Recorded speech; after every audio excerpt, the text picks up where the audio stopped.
जय हिंद साथियों, मैं राशि शर्मा स्वागत करती हूँ आप सभी का आपके अपने यूट्यूब चैनल आशादीप में। फ्रेंड्स, जिन्होंने भी इस चैनल को सब्सक्राइब नहीं किया वैसे सब्सक्राइब कर लें और पास में बेल आइकन पर क्लिक करें ताकि मेरे द्वारा जो भी इंपॉर्टेंट वीडियो डाला जाता है वो आप तक ईजिली पहुँच सके। फ्रेंड्स, जैसा कि आपको पता है कि मैं हिंदी का फर्स्ट लेक्चर पहले अपलोड कर चुकी थी बट आपको क्लियर नहीं दिख रहा था, इसलिए मैं इसे वापस से रीशूट कर रही हूँ।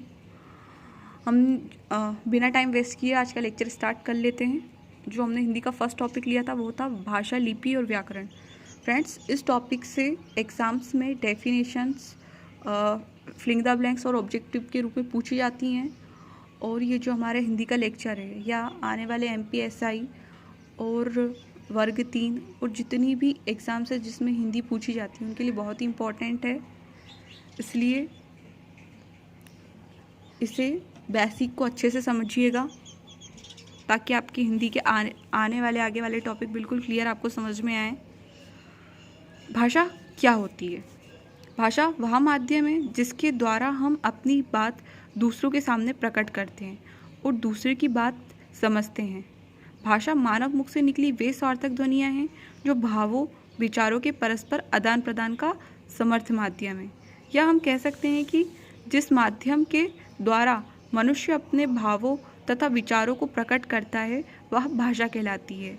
अन्य रूप में हम कह सकते हैं कि भाषा वह साधन है जिसके द्वारा मनुष्य बोलकर, सुनकर, लिखकर, पढ़कर अपने विचारों और भावों का आदान प्रदान करता है। आगे बात समझ में? भाषा क्या होती है? इसके दो रूप होते हैं, मौखिक भाषा और लिखित भाषा। मौखिक भाषा क्या होती है? जैसे कि भाषा का वह रूप जिसमें हम बोलकर विचारों को प्रकट करते हैं तथा सुनकर उसे समझा जाता है, वह मौखिक भाषा कहलाती है। लिखित भाषा क्या होती है? लिखित भाषा क्या होती है? भाषा का वह रूप जिसमें लिखकर अपने विचार प्रकट किए जाते हैं तथा पढ़कर समझे जाते हैं, उसे लिखित भाषा कहते हैं।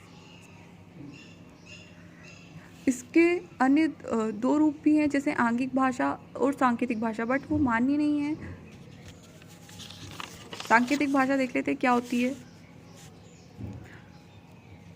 भाषा का कार्य संकेतों से भी किया जाता है, जैसे किसी को हाथ हिलाकर बुलाना या मना करना, आंखें दिखाकर डराना इत्यादि। परंतु ये भाषा अस्पष्ट होती है, अतः भाषा के इस रूप का प्रयोग व्याकरण में मान्य नहीं है। परीक्षा की दृष्टि से कुछ महत्वपूर्ण परिभाषाएं जो एग्जाम में पूछी जाती हैं वो भी हम देख लेते हैं। मनुष्य जो अपने परिवार से भाषा सीखता है उसे हम मातृभाषा कहते हैं। देख लेते हैं मातृभाषा क्या होती है। मनुष्य के जन्म स्थान से जुड़ी भाषा को मातृभाषा कहलाती है। जैसे किसी ने पंजाब में जन्म लिया और पंजाब में पंजाबी बोली जाती है, अतः उसकी मातृभाषा क्या होगी? पंजाबी होगी। संक्षिप्त रूप से हम कह सकते हैं कि मनुष्य जिस भाषा को अपने परिवार से ग्रहण करता है वह मातृभाषा कहलाती है। आगे बात समझ में?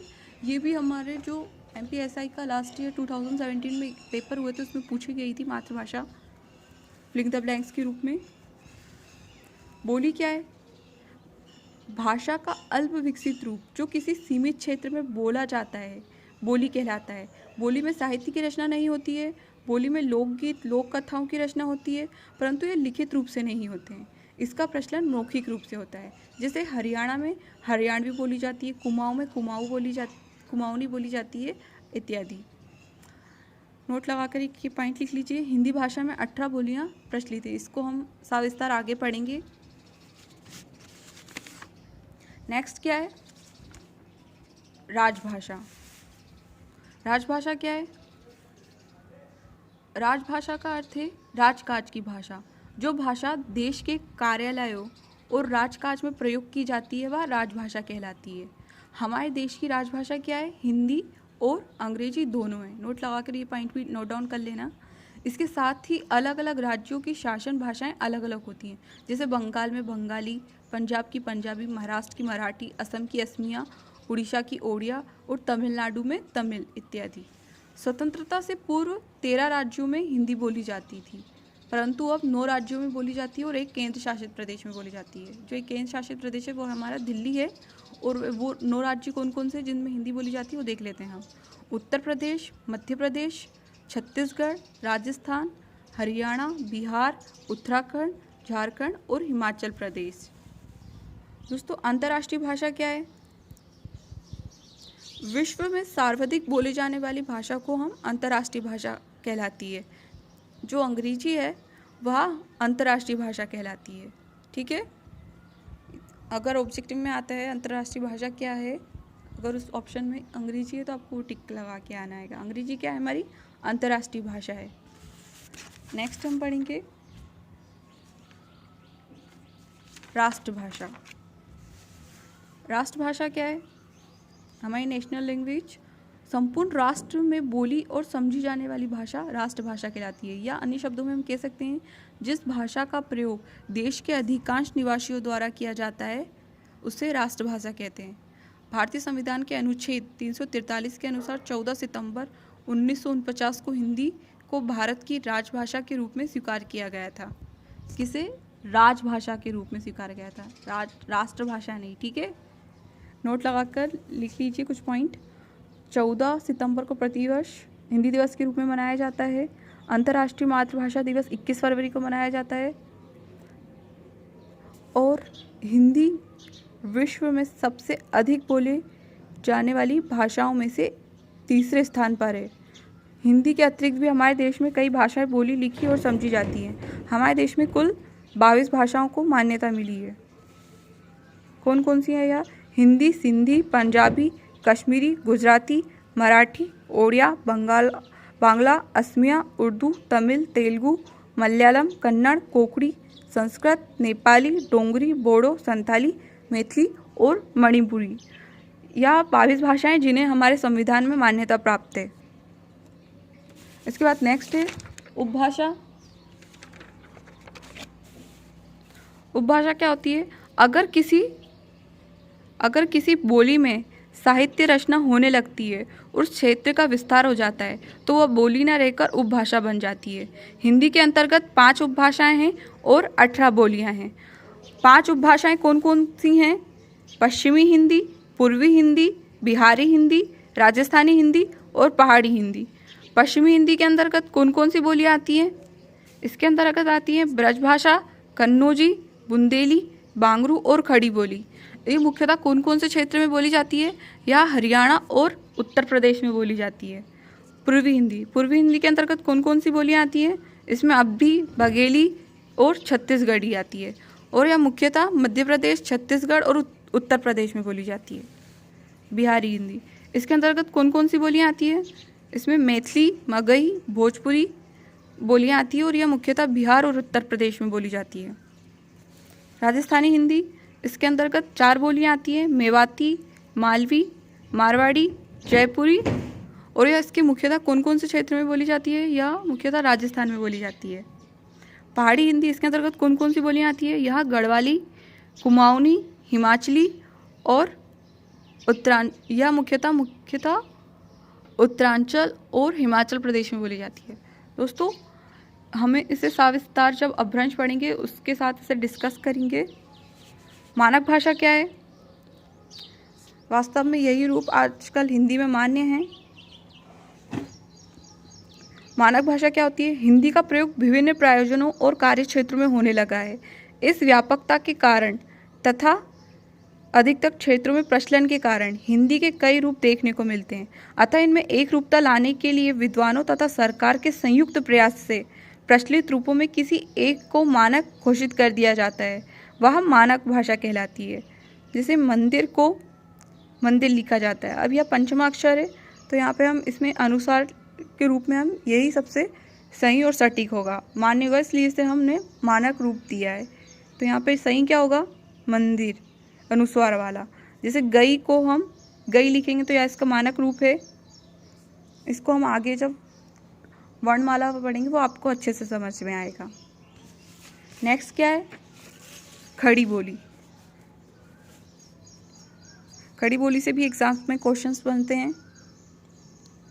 जिस रूप में आज हिंदी बोली और समझी जाती है वह खड़ी बोली का साहित्यिक भाषा रूप है, जिसका विकास मुख्यतः 19वीं शताब्दी में हुआ है।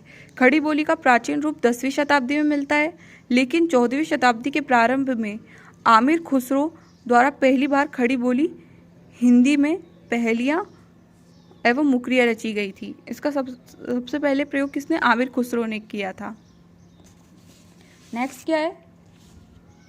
लिपि। लिपि देखते हैं। लिपि है जिसमें ये सभी भाषाएं किस किस लिपि में लिखी जाती है, इससे हमें पता चल जाएगा।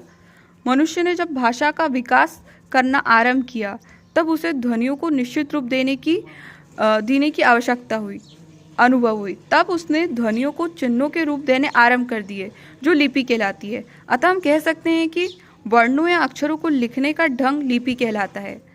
प्रत्येक भाषा को लिखने का अपना अलग अलग ढंग होता है। किसी भी भाषा को लिखने की विधि को हम क्या कह सकते हैं? लिपि कह सकते हैं। कुछ प्रमुख भाषाओं की लिपि इस प्रकार है, जैसे हिंदी, संस्कृत, नेपाली और मराठी। यह हमारी देवनागरी लिपि में लिखी जाती है और इसे हम बाएं से दाएं लिखते हैं।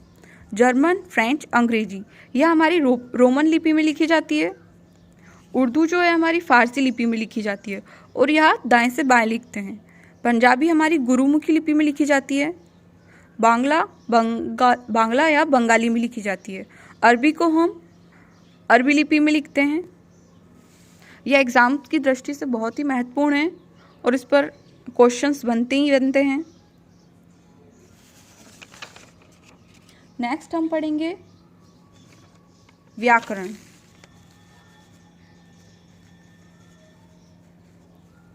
व्याकरण क्या है? भाषा को परिष्कृत तथा परिमार्जित बनाने के लिए व्याकरण का होना आवश्यक है। व्याकरण के बिना ना तो हम बोल सकते हैं और ना ही शुद्ध लिख सकते हैं। जिस शास्त्र में किसी भाषा के शुद्ध बोलने, पढ़ने या लिखने के नियमों का ज्ञान हो उसे हम व्याकरण के अंतर्गत लेते हैं, ठीक है, या व्याकरण कहते हैं। व्याकरण के कितने अंग होते हैं? यह भी एग्जाम में आया था एक बार।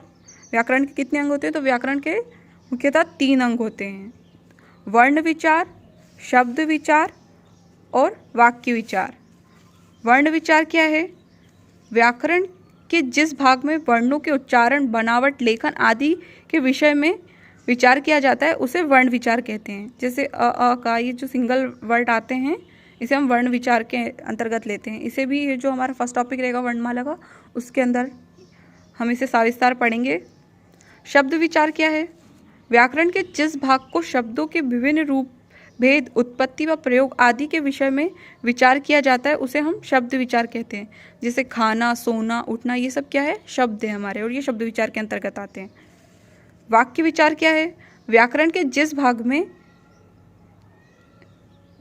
में वाक्य रचना, प्रकार, प्रयोग, विराम चिन्ह आदि के विषय में विचार किया जाता है उसे हम वाक्य विचार कहते हैं। जैसे मोहन खाना खाकर स्कूल जाता है, यह वाक्य विचार के अंतर्गत आएगा। नेक्स्ट एक और डेफिनेशन रही है हमारी साहित्य। साहित्य क्या है? ज्ञान के संचित कोश को साहित्य कहते हैं। यह भी हमारे MPSI जो 2017 में पेपर हुआ था उसमें क्वेश्चंस पूछा गया था। ज्ञान के संचित कोश को क्या कहते हैं? तो ज्ञान के संचित कोश को साहित्य कहते हैं। यह युगों से एकत्रित ज्ञान का भंडार है। साहित्य 2 प्रकार के होते हैं, गद्य साहित्य और पद्य साहित्य। गद्य साहित्य क्या है? जब साहित्यकार साधारण बोलचाल की भाषा को अपने विचार व्यक्त करता है तो उसे हम गद्य साहित्य कहते हैं। जैसे इसके अंदर क्या क्या आता है? कहानी, संस्मरण, पत्र, निबंध, नाटक, उपन्यास आदि हमारे गद्य साहित्य के अंतर्गत आते हैं। पद्य साहित्य क्या होता है? जब साहित्यकार अपने विचार, लय तथा तुकबंदी द्वारा व्यक्त करता है तब वह पद्य साहित्य कहलाता है। जैसे दोहा, छंद, चौपाई, कविता, सोठा आदि जो है हमारे पद्य साहित्य के अंतर्गत आते हैं। दोस्तों अगर आपको स्क्रीनशॉट लेना है इनके तो ले लीजिए, ये एग्ज़ाम की दृष्टि से बहुत ही महत्वपूर्ण है।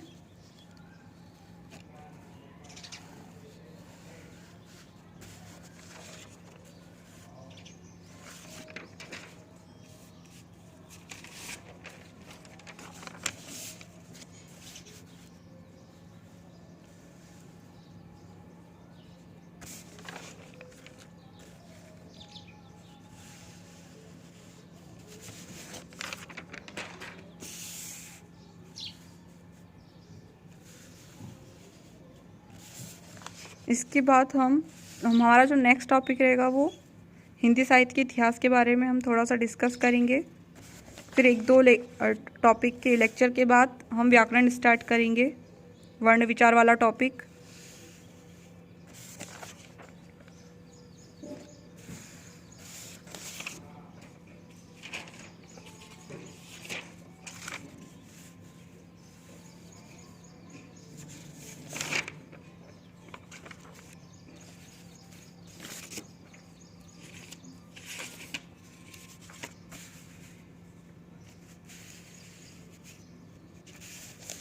धन्यवाद, मिलते हैं नेक्स्ट लेक्चर में। इस लिंक को शेयर करें, लाइक करें, कमेंट करें। अगर कुछ नहीं समझ में आता है तो आप कमेंट के माध्यम से पूछ सकते हैं। धन्यवाद।